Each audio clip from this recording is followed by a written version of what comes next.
to One Man's Collection. My name is Brett. Today we're looking at the Formula One, the Car Collection magazine number 25.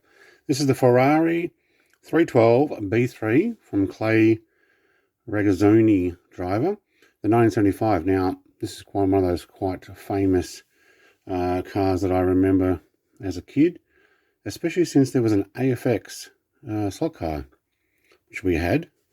It was very much like this. So I'll have a look at the 143 scale model at the end, and then we'll put it on the turntable for a closer look as well. But I am going to go through the magazine and have a bit more of a detailed look to see what you actually get. This magazine is still currently being issued. This is only magazine, what do we say, 25? It's almost getting too close to 200. So this has been going on for many years, and I'm just going back through these to make the videos now. In this particular magazine, we look at the season 1975, a technical focus of the Ferrari 312, the team being Ferrari, and the circuit is the Sochi Autodrome, and the story of F1 so far is the 1974 Fittipaldi fine finish. So, excuse me, all change at Ferrari. After losing out to the world title in 1974, Clay Regazzoni retained the mantle of elder statesman of the Ferrari team for the new campaign. However, the Swiss ace couldn't contain the ferocity and competitive nature of young teammate Niki Lauda. There you go. I remember the old, I think I might have more than, is it 11 and 12 that they came in? Yeah, there we go. The 12. Niki Lauda, new boy Ferrari, finished 1974's season in 4th place.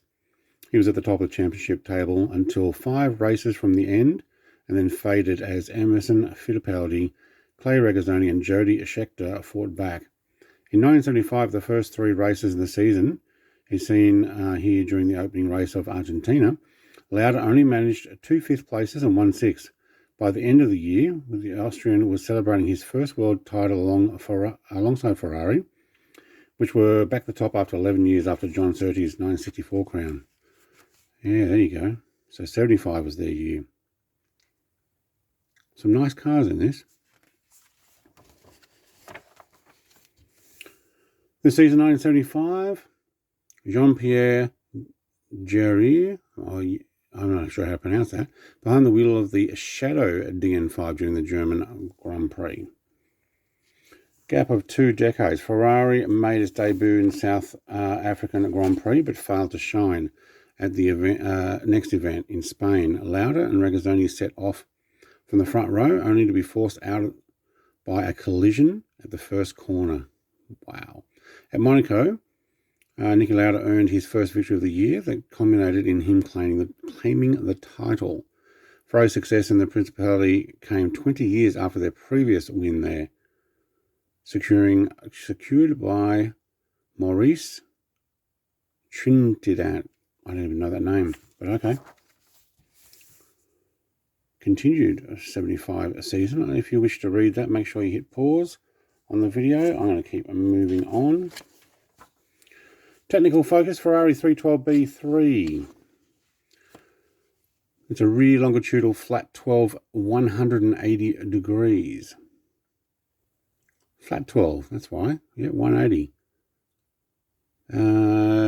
Displacement was, no, total displacement. It's a 3-litre, 2.991 cc with 360 kilowatts or 490 brake horsepower at 12,500. Wow, top speed 325. Yeah, that's what they say is back when drivers like this were men. It's pretty dangerous driving, and they died actually too easy. Very nice. Just like a kart, the very short wheelbase was one of the salient features of Ferrari. The snowplow, so called because of its distinct concave nose. The car was a brainchild of Mario Forghieri, names, at the start of the 1972, and it underwent a long series of tests. Here at Misano in 1972, you can see driver Arturo Merzario, an engineer on the right. At the front of the car, it didn't feature any special qualities, although some technical solutions would prove fruitful in the future. Yeah, to think that they used to race with no downforce at one stage. Formula One comes to Russia. The track at Sochi is a legendary motor race from the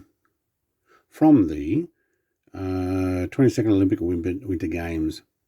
In fact, it was built in the same area as the Olympic Park in February 2014, not far from the international airport in an already famous Black Sea resort.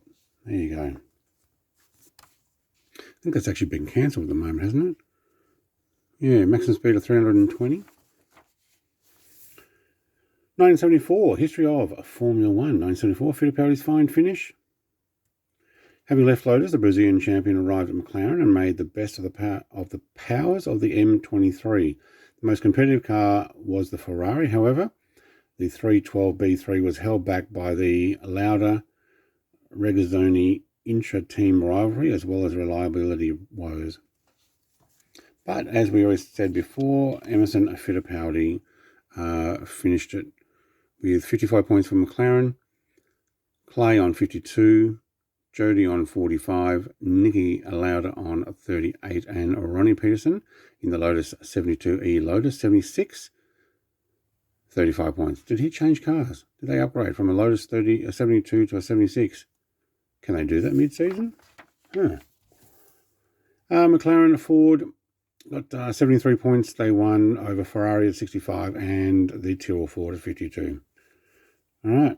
In next magazine, part 26, Jacques Villeneuve, 1997 to William FW19, followed by the Sauber of Felipe Massa. Forgot that Felipe Massa actually drove for Sauber. The C23 of 2004.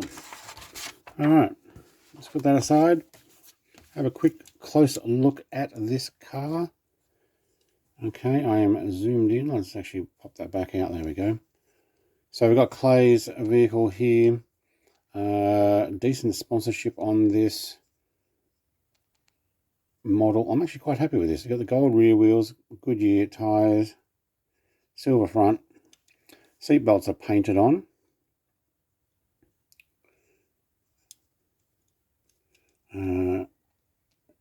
The silver paddle at the front, or snowplow, as they called it. Excuse me. Rear end. Now, we have a definite white pipes through this thing and a gold. I don't know. That'll be the transfer case. I actually think the models have done quite well. We don't have anything on the dash. Like there's no. Can we get that to focus? We don't have any dials actually say anything, but the model's really well done. I'm going to put that on the turntable, let you have a look in closer detail. Thank you very much for watching. Like, comment, subscribe. Have a great day. Cheers. Bye.